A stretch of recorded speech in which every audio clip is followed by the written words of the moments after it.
Hello everyone, welcome to your civics class. So let's continue the chapter environmental and natural resources.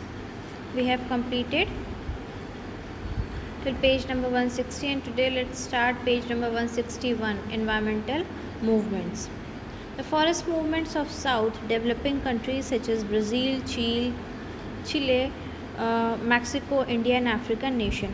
So different forest movement we start with to save our environment and forest. The forest movement of North developed countries such as France, America, Germany and Australia. So different movements start हुए. How to distinguish forest movement of South from those of the North. दोनों में हम differentiate कैसे करेंगे. South और north का जो forest movement था वो कैसे एक दूसरे से अलग था. The forest of north developed nation do not have any human population. Their forests are a big wilderness. They want to protect them to conserve biodiversity, the plants and animals. But the forests of South developing nation are inhabitant of the tribals. We have to protect them because tribals' necessities of food, fodder, shelter are met by the forest. So जो north के जो forest थे वो कि developed nation में आते थे, वहाँ पे ज़्यादा पॉपुलेशन नहीं थी. वो मोस्टली फॉरेस्ट में जो वाइल्ड एनिमल्स थे या जो फॉरेस्ट हैबिटेट्स एनिमल थे उनके लिए ही था और वो चाहते थे कि इसको कंजर्व करें बायोडाइवर्सिटी प्लांट्स और एनिमल्स को. लेकिन जो साउथ के फॉरेस्ट थे जो कि एक डेवलपिंग नेशन था, वहाँ पे डिफरेंट ट्राइब्स जो हैं फॉरेस्ट में अभी भी रहती थी और उनको भी प्रोटेक्ट करना बहुत ज़रूरी था और फॉरेस्ट को भी, क्योंकि वो जो उनकी नेसेसिटीज़ हैं basic like food, fodder, shelter etcetera, ये सारी फुलफ़िल हो पा रही थी फॉरेस्ट से. Movement against the construction of mega dams. इसके बाद डिफरेंट मूवमेंट स्टार्ट हुए to in against the construction of mega dams. Movement were launched in Australia, Thailand, Turkey, South Africa and India. Narmada Bachao Andolan was one of the largest environmental campaign in India. So different movements start हुए. जो dams, जो mega dams बन रहे थे उसको construction से रोकने के लिए, और इसमें सबसे बड़ा मूवमेंट कौन सा था? नर्मदा बचाओ आंदोलन. जियोपॉलिटिक्स और struggle of overseas resources. Overseas resources क्या थे? Oil fields of the gulf region and minerals from the southern and central Asia. The super powers USA and former Soviet Union and British and France established military bases near the around regions whereas oil and minerals were being extracted. They instituted friendly governments in oil producing or mineral rich countries. Water wars, etc. Water wars, that is the water force focused on sharing war focused on sharing of river water.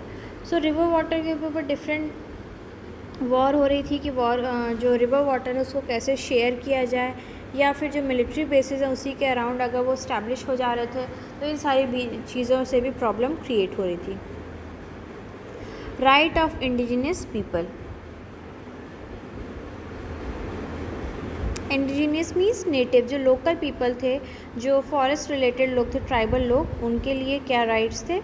They are dissidents of those people who originally belong to the particular region और territory of a country. In the collapse of time people from other territory forcibly occupied that region and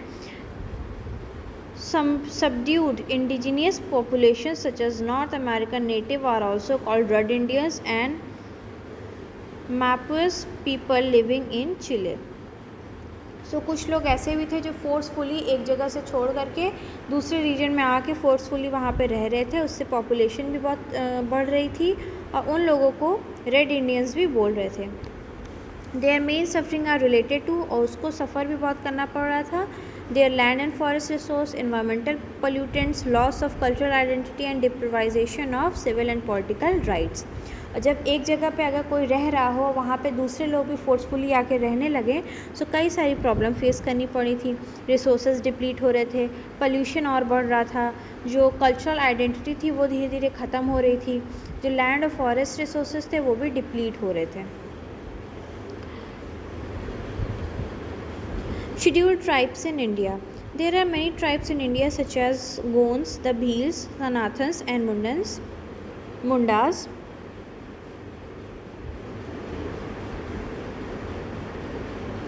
The British penetrated into the tribal areas to consolidate their rule in the country. The tribal are being exploited by the Christian missionaries, the constructor, revenue and police officers. There are many constitutional safeguards to improve a lot of STs, such as reservation of seats in the Lok Sabha, the state assemblies, the Panchayati Raj institution and the urban bodies. Some government posts are reserved for them, the STs and Forest Dwellers Act 2006. सो जो scheduled tribes थी जो कि forest related थी या जो minimum in numbers थे उनको भी डिफरेंट रिजर्वेशंस मिलने लगे in different jobs in government institution. Constitution से भी इनको सेफगार्ड मिलने लगा, जो इनके राइट्स थे उसको भी सेफगार्ड किया जाता था. So this is your chapter. इसके क्वेश्चन आंसर आपको सारे ही करने हैं, all are important. Okay, and if you have any problem then ask me, and in our next class we will start the new chapter.